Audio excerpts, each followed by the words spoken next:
शुक्राना गुरुजी, लख लख शुक्राना। आज इस शुभ मुहूर्त है, शुभ समय है। मेरे बेटे की शादी का पहला सत्संग है और मेरे मन में कुछ विचार आ रहे थे, कुछ ख्याल आ रहे थे और मुझे बोला गया है शुक्राना करने के लिए। तो आज मन में यही आया कि सत्संग है क्या और शुक्राना क्या है और शुक्राना किसका करना चाहिए और शुक्राना क्यों करना चाहिए और कब करना चाहिए, और शुक्राने में जो आपको मिला है, जिसका आप शुक्राना कर रहे हो, वो मिलता कैसे है। तो थोड़ा सा मेरे अपने विचार हैं, कोई भी इसको जो है अपने ऊपर मत लेना। हर एक के अपने विचार होते हैं, हर एक की अपनी सोच होती है, हर एक का अपना समझ होती है। मुझे जो फील हुआ, जो मुझे महसूस हुआ, जो मुझे जिंदगी में मिला, जो मुझे जिंदगी में अच्छा लगा, बुरा लगा, उसके कुछ थोड़े से अंश, थोड़े से विचार मैं आपके सामने पेश कर रहा हूँ। इसे अगर अच्छा लगे तो मान लेना, और अगर लगे कि नहीं ये हमारे से विचार मिलते नहीं है तो उसे यहीं छोड़ देना। तो गुरुजी का लख लख शुक्राना। सत्संग बेसिकली सचखंड का सच है, जो सिर्फ सत्संग में मिलता है। सत्संग जैसे बोला अभी कि सच्चे लोगों का साथ, सच्चे लोगों की विशेष, सच्चे लोगों का विचार जो सुनने को मिलता है, समझने को मिलता है और करने को मिलता है, वो सिर्फ सत्संग में मिलता है। और सत्संग भाग्यशाली लोगों को बुलावा आता है। जैसे कहते हैं ना, माता ने बुलाया है, ऐसे ही भाग्यशाली लोगों को सत्संग में बुलावा आता है। बहुत ही गिने चुने लोग जो है वो परमात्मा अपने सत्संग में बुलाता है, क्योंकि परमात्मा खुद विराजमान होता है, ऐसा हमारा मानना है। देखा परमात्मा को किसी ने नहीं है, पर जो विश्वास है कि परमात्मा बैठा हुआ है, परमात्मा यहाँ हम सबको ब्लेस कर रहा है, हम सबको आशीर्वाद दे रहा है, वही विश्वास जो है परमात्मा के साथ जोड़ता है। और परमात्मा जो है लाइफ में किसी का बुरा नहीं करता, किसी का, ये मेरा मानना है। तो मैं ये सिर्फ ये कहना चाहूँगा कि सच सिर्फ ईश्वर है, जो आज से लाखों साल पहले भी था, आज भी है और हमारे जाने के बाद भी रहेगा। इसलिए सच को ढूंढने के लिए दुनिया कहाँ कहाँ धक्के खाती है, पर जब परमात्मा आपको खुद सत्संग में बुलाता है तो आप जो है, आपका ध्यान कहीं और होता है। आप पूरी तरह जुड़ने की कोशिश करते हो या कुछ जुड़ भी जाते हैं। जरूरी नहीं कि सबकी बात है, कुछ एक लोग ऐसे हैं जो जुड़ नहीं पाते हैं या ये सोचते हैं कि सत्संग में आया हूँ तो ये मेरे आराध्य नहीं है। जिस भगवान को मैं मानता हूँ, कृष्ण भगवान को मानता हूँ या राम भगवान को मानता हूँ या माता रानी को मानता हूँ या गुरु जी को मानता हूँ, तो हर एक के अपने विचार हैं। कोई कहते हैं राधा स्वामी हैं, हम तो राधा स्वामी को मानते हैं, पर जब सत्संग में आते हैं तो उनका ध्यान लगता है परमात्मा के साथ में। तो मेरा भी मानना ये है कि सच की खोज जो है, सच की खोज जो है वो हर एक को होती है। और ये सत्संग जो है वो बेसिकली मांगने की जगह नहीं है, समझने की जगह है। लोग सत्संग में आते हैं, मेरे को अपने परमात्मा के सामने माथा टेकते हैं और कहते हैं कि मुझे जो है ये मिल जाए, वो मिल जाए, पर परमात्मा जो है वो अपने हिसाब से ब्लेसिंग करता है, अपने हिसाब से देता है, क्योंकि परमात्मा जो है वो कर्मों से बंधा हुआ है। परमात्मा एक जादूगर नहीं है जो किसको दे देता है और किसको नहीं देता, उसकी वो भी कर्मों के हिसाब से देता है। और कर्म जो है वो हमारे साथ चलते हैं। जब आए थे तब भी कर्म थे, जब जाएंगे तो भी कर्म साथ में जाएंगे। तो उन कर्मों का जो विद्यालय है, जो कर्मों का स्कूल है, वो सत्संग है। यहाँ आपको ये बताया जाता है कि परमात्मा के साथ कैसे जुड़ा जाता है, परमात्मा के साथ कैसे अच्छे बच्चे बने जाते हैं परमात्मा के लिए, और परमात्मा जो है आपको कैसे ब्लेस करे कि आपकी सारी मनोकामनाएं पूरी हो जाएं। क्योंकि कुछ लोगों का ही मानना है कि मैं 6 महीने से अमृत वेला कर रहा हूँ, मैं रोज़ सत्संग में जाता हूँ, फिर भी परमात्मा मेरी इच्छाएं पूरी नहीं करते हैं। पर वो दूसरा जो है जिसके कहने पे मैं आया हूँ, उसकी परमात्मा ने बड़ी जल्दी सुन ली। तो मुझे ऐसा लगता है कि परमात्मा जो है वो किसी के साथ नाइंसाफ़ी तो कर ही नहीं सकता, और नाइंसाफ़ी नहीं कर सकता, सबको अपने अनुसार, अपने कर्मों के, जो कर्म हम कर रहे हैं उसके अनुसार जो है कुछ देता है और कुछ लेता है। कुछ दुख देता है, कुछ सुख देता है, तो वो परमात्मा की अपनी अपनी समझ है, अपनी सोच है। और हम परमात्मा को ब्लेम ना ही करें तो ज़्यादा अच्छा है, क्योंकि परमात्मा किसी के लिए बुरा नहीं चाहता है। परमात्मा किसी के लिए जो है किसी को कष्ट नहीं, अपनी मर्ज़ी से नहीं देता है, वो सब कर्मों का लेखा जोखा है। तो मैं मुझे शुक्राना करने के लिए बोला गया, तो मैं सबसे पहले कहूँ शुक्राना के बारे में, सिर्फ मेरा शुक्राना के बारे में आज 5 या 7 मिनट का एक सोच है जो आपको मैं बताना चाहता हूँ। शुक्राना बेसिकली जो है एक उर्दू वर्ड है, जो शुक्राना, शुक्र करा, ये उर्दू वर्ड है। और जिसको अगर हिंदी में बोले तो हम धन्यवाद बोलेंगे, और अगर अंग्रेजी में बोलो तो थैंक्स बोलेंगे, और परमात्मा का धन्यवाद करेंगे। पर इसमें एक छोटी सी, आप शुक्राना क्यों करना चाहिए, एक छोटी सी घटना सुना रहा हूँ मैं आपको, जो रिंकूवीर जी ने सुनाई थी, जिसको मैंने याद कर लिया। वो मैं आपके सामने 1 मिनट की घटना रखता हूँ। एक राजा थे जिनके बड़े बड़े महल थे, और उस महल में एक सोने का कमरा था जहाँ वो रात को विश्राम करते थे। उस कमरे में एक नौकरानी रहती थी, जो वो उस कमरे की देख रेख करती थी, उनके लिए जो है बिस्तर बिछाती थी, बिस्तर के ऊपर अच्छी चादर बिछाती थी, उसके ऊपर फूल बिखेरती थी, इत्र बिखेरती थी, और उनके लिए सोने का कमरा की सेवा करती थी। तो राजा आता था, रात को विश्राम करता था, और उस नौकरानी का यही काम था कि राजा के कमरे की देखभाल करना। एक दिन राजा को कहीं जाना पड़ गया, तो नौकरानी के मन में आया कि राजा तो इस पे रोज विश्राम करता है, उसको कैसी नींद आती है, जरा मैं भी, अब तो राजा है नहीं है, तो जरा मैं भी इस बिस्तर पर लेट के देखूं, तो जिस बिस्तर को रोज मैं इतने सालों से सजाती आ रही हूँ, आज मैं लेट के देखूं कि इस पर लगता कैसे है। तो नौकरानी थोड़ी लालच में आ गई, और उसने समय का जो है दुरुपयोग कहो या जैसे भी कहो, उसने उस बिस्तर पे लेट गई वो, और आराम करने लगी। बाई चांस की बात है कि आधी रात के बाद राजा को अचानक वापस आना पड़ गया। राजा जब उस कमरे में आया तो उसने देखा कि नौकरानी उनके बिस्तर पे सोई है। तो राजा का जो है क्रोध जो है, वो गुस्सा जो है एकदम भड़क गया, और राजा ने जो है हंटर पड़ा हुआ था, राजा ने हंटर पकड़ा, और उसको जो है उसके नौकरानी को एकदम हंटर मारा। तो नौकरानी उठ के बैठ गई, जब देखा कि राजा सामने है तो उसकी सिट्टी पिट्टी गुल हो गई, और वो घबरा गई, और राजा से माफ़ी मांगने लग पड़ी। राजा तो राजा ही है, तो राजा ने उसको कहा कि तेरे को तो सज़ा मिलेगी। तो ये वो राजा उसको जितना हंटर मारता, नौकरानी के मुंह से पहले तो चीख निकलती, फिर धीरे धीरे नौकरानी हंसने लग पड़ी। राजा को गुस्सा आ गया। राजा ने कहा कि ये क्या मतलब हुआ कि ये तो मैं हंटर मार रहा हूँ, ये हंस रही है। तो राजा ने फिर दुगने जोर से हंटर मारना शुरू कर दिया, फिर वो दुगने जोर से हंसने लग पड़ी। फिर राजा मारता रहा, वो हंसती रही। आखिर में राजा को समझ में नहीं आया कि हंस क्यों रही है, मैं हंटर मार रहा हूँ, इसके जिस्म पे जो है खून निकल रहा है, और ये हंस रही है। तो राजा तो राजा ही होते हैं, तो राजा ने कहा कि ये इसका कोई मतलब तो है।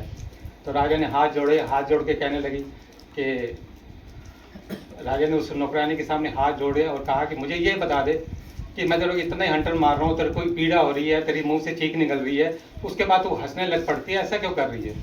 तो राजा कहने लगा, नौकरानी कहने लगी, कुछ नहीं राजा, आप मारो, जितना मार सकते हो मारो, यही मेरी सजा है। तो राजा ने कहा कि ठीक है, सजा तो तेरे को मिल रही है, पर हंस क्यों रही है, मुझे सिर्फ यही बता दे, ये मेरी समझ में नहीं आया। तो नौकरानी ने कहा कि राजा, आज से रोज़ मैं आपका बिस्तर सजाती हूँ, पर मेरी कभी हिम्मत नहीं हुई बिस्तर पे सोने की।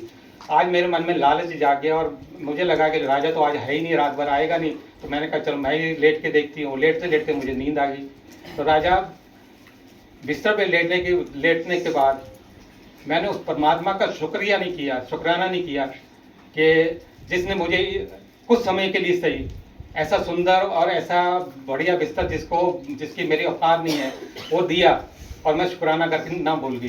तो राजा, मैं उसी वजह से हंस रही हूँ कि मुझे बिस्तर पर लेटने पे इतना जो है मेरे को मार पड़ रही है, जब शुक्राना नहीं किया तो सोच तुझे कितनी मार पड़ेगी, तूने तो कभी भी शुक्राना नहीं किया। तो इसलिए परमात्मा जो है, परमात्मा का खौफ मुझे नहीं, परमात्मा का खौफ तुम्हें होना चाहिए। तो कहने का मतलब ये है कि उसकी थोड़े से गुस्ताखी से इतना कहने का ये मतलब नहीं है कि ये सबके साथ ही होता है। ये एक कहने की एक घटना है जो सुनाई गई है कि परमात्मा का शुक्रिया अदा हमेशा करना चाहिए, चाहे आपको दुख मिले या सुख मिले। लोग कहते हैं कि सुख में तो शुक्राना कर दीजिए, दुख में क्यों करें? तो दुख भी तो उसी परमात्मा ने दिया जिसने सुख दिया है। अगर सुख भोगने का आपको हक है तो दुख भोगने का भी आपको हक है। आपको ये मानना होगा कि दोनों ही भगवान ने दिए, और अगर दोनों ही आपके परमात्मा ने आपके आराध्य ने दिए तो फिर आपको उसका भी शुक्रिया अदा करना चाहिए। तो आपका जो है आप इसका जो है तो मेरे को आप शुक्राना करने में बैठा बैठा ये सोच रहा था कि बचपन में मैं होश संभाला तो मेरे सामने गुरुद्वारा था। गुरुद्वारे में जो है गुरु नानक जी का वास है, तो मैं गुरुद्वारे में जाया करता था, लाइलेंस की वजह से जाया करता, वहाँ जाता तो वहाँ के जो ग्रंथी थे वो मेरे को सेवादार बनाते देते। मैं और मेरे छोटे भाई जाया करता था, तो सेवादार बना दिया, तो वहाँ से हमने सेवा सीखी और गुरु जी हमारे आराध्य हो गए। जब थोड़े बड़े हुए तो जिस जगह पे हम रहने लगे उस जगह पे माता रानी का मंदिर था, तो माता रानी हमारा आराध्य होगी। थोड़े बड़े हुए तो ईश्वर ने जो है सेवा भाव देखा तो हमें मंदिर की सेवा दे दी। जो 22 साल मैंने मंदिर में काम किया वहाँ तो सभी देवी देवता विराजमान थे, तो सबका आराधना करना शुरू कर दिया। और हमारे को हिंदू धर्म में एक ऐसा वरदान मिला हुआ है कि हमारे 33 करोड़ देवी देवता है। ये हमारी मर्जी, हमारी इच्छा पे निर्भर करता है कि हम किस भगवान को माने। कोई कृष्ण भगवान को मानता है, कोई राम भगवान को मानता है, कोई कृष्ण भगवान, कोई जो है अपना भाई गुरु को मानता है। पर ये सिर्फ ये जो आपकी फैसिलिटी सिर्फ हिंदू धर्म में है। आप देखोगे मुसलमान में सिर्फ अल्लाह एक ही है, क्रिश्चियन में जीसस क्राइस्ट एक ही है, पर हमारे यहाँ इतने परमात्मा के अवतार हैं। क्योंकि मैं मानता हूँ कि ये जो परमात्मा है ये अवतार हैं जो समय समय पर धरती पे आते हैं। तो बैठा बैठा मैं ये सोच रहा था कि मैं किस परमात्मा का शुक्रिया अदा करूँ, किस परमात्मा का शुक्राना करूँ। गुरु नानक जी का करूँ, माता रानी का करूँ, या उन देवी देवताओं का करूँ जो मंदिर में सनातन धर्म मंदिर में विराजमान थे, या जो है गुरु जी का करूँ जिसके साथ मैं काफ़ी समय से जुड़ा हूँ। तो अचानक जो है सोचते सोचते मेरी नजर गुरु जी पे पड़ी, तो देखा गुरु जी जो है मुस्कुरा रहे थे। मैंने गुरु जी को देखा, मैंने गुरु जी मेरी इस विद्या का इस सोच का जो है ना कोई अपना समाधान तो बताओ। तो मुस्कुराते मुस्कुराते अचानक हंस पड़े और कहने लगे, खोते यार तुझे यही नहीं पता कि मुझ में ही राम, मुझ में ही कृष्ण, मुझ में ही शंकर, मुझ में ही भगवान, और शंकर में मैं, हम सब में समाये हुए हैं और हम सब एक ही अवतार है। तो किसी का भी शुक्रिया अदा कर, पहुंचेगा तो सब एक ओंकार पर, क्योंकि इस धरती पर एक ओंकार है जिसके सब अवतार है। त्रेता युग में भगवान राम आए थे, द्वापर युग में भगवान कृष्ण आए थे, इस युग में गुरु नानक जी आए थे, गुरु महाराज आए थे। सब अवतार हैं और सब जो हैं एक ही ओंकार के किरणें हैं जो समय समय पर जब धरती पर मानव को जो है समझाने की जरूरत पड़ी कि सच का राह क्या है, भगवान तुम्हें उसके लिए आपको क्या करना चाहिए, तब तो जो है उसके साथ जो है इसलिए शुक्रिया था। किसी का भी करो शुक्राना, किसी का करो, पहुंचेगा एक ओंकार के पास में। तो इसलिए मेरा एक ओंकार को, मेरा गुरु जी को, मेरे श्री कृष्ण भगवान को, मेरे गुरु नानक को, सबको मेरा शुक्राना, एक ओंकार का शुक्राना, लाख लाख शुक्राना और बहुत बहुत शुक्राना। और मेरी ज़िंदगी में जो है ये खुशी का दिन आया है, इसका भी बहुत बहुत शुक्राना। साथ में मैं एक चीज़ और बताना चाहूँगा कि शुक्राना करते वक्त हमें कोई ऐसा इंस्टांस बताते हैं जो प्रभु ने हमको ऐसा दिया है जो भूलने वाला नहीं है। परमात्मा ने हर इंसान को कुछ ना कुछ देता है, कभी किसी को खाली हाथ नहीं रखा है। यही कोई नहीं कह सकता कि मुझे कुछ भी नहीं मिला, मिलता सभी को है। वो बात अलग है कि किसी को कम मिलता है, किसी को ज़्यादा मिलता है, पर मिलता सभी कुछ है। पर अगर किसी को हम लोग आते हैं, दर पे आते हैं, मंदिर में जाते हैं, गुरुद्वारे में जाते हैं, बांके बिहारी जी जाते हैं, माथा टेकते हैं, हमारे मन में कई इच्छाएं होती हैं, परमात्मा हमारे ये काम नहीं हुए, हमारे ये काम पूरे कर दो, परमात्मा मेरी औलाद नहीं है, मेरी औलाद कर दो, परमात्मा मुझे ये नहीं मिला, मुझे मेरे साथ मुझे मेरे पास धन की कमी है, धन दे दो। पर मेरी ज़िंदगी में इससे एक अलग हटके चीज़ हुई है कि मैं जब भी माथा टेकता हूँ मैं परमात्मा से कुछ मांग ही नहीं पाता हूँ। मेरे मन में कुछ भी नहीं आता, मेरे मन में सिर्फ एक ही आता है कि परमात्मा जो मेरे लिए अच्छा है वही देना, कम देना ज़्यादा देना, जरूर देना। तो मेरी ज़िंदगी में एक चीज़ बड़ी मतलब मैं दूसरे के बारे में नहीं जानता, मैं अपनी ज़िंदगी के बारे में जानता हूँ। तो मैं ये मुझे ज़िंदगी में एक चीज़ मिली है कि ना तो मुझे ज़िंदगी में कभी ज़्यादा मिला है, ना ज़िंदगी में कम मिला है, ना समय से मिला है, समय से पहले भी नहीं मिला, पर जो मिला है उस समय पे मिला है, और मेरी सोच से बहुत ज़्यादा मिला है। तो ये जो चीज़ है, ये लोग कहते हैं कि मैंने इतना शुक्र अमृत वेला कर लिया, इतना वो कर लिया, उसके लिए जो है ना इस चीज़ को पाप करने के लिए, क्योंकि ये चीज़ जब मन में आ जाती है ना तो आपके मन में मतलब किसी चीज़ की चाह ही खत्म हो जाती है। फिर आपको जो है ना, आपको परमात्मा अपने चरणों में विराजमान कर देता है, अपने चरणों में बिठा लेता है, और जो उसको अच्छा लगता है वो आपके लिए करता है। और जब वो चीज़ होती है तो आपका मन इतना हल्का हो जाता है, आप महसूस नहीं कर पाओगे। जब आप किस परमात्मा से मांगने की बजाय परमात्मा के चरणों में जगह ढूंढना शुरू कर दोगे तो परमात्मा आपको कभी निराश नहीं करेगा, और परमात्मा वो आपको देगा जो इंसान को जिंदगी में कभी नहीं मिली है। इसके लिए मैं एक, जैसे शुरू में एक घटना 1 मिनट की बताई थी, इसके लिए भी एक बताऊंगा।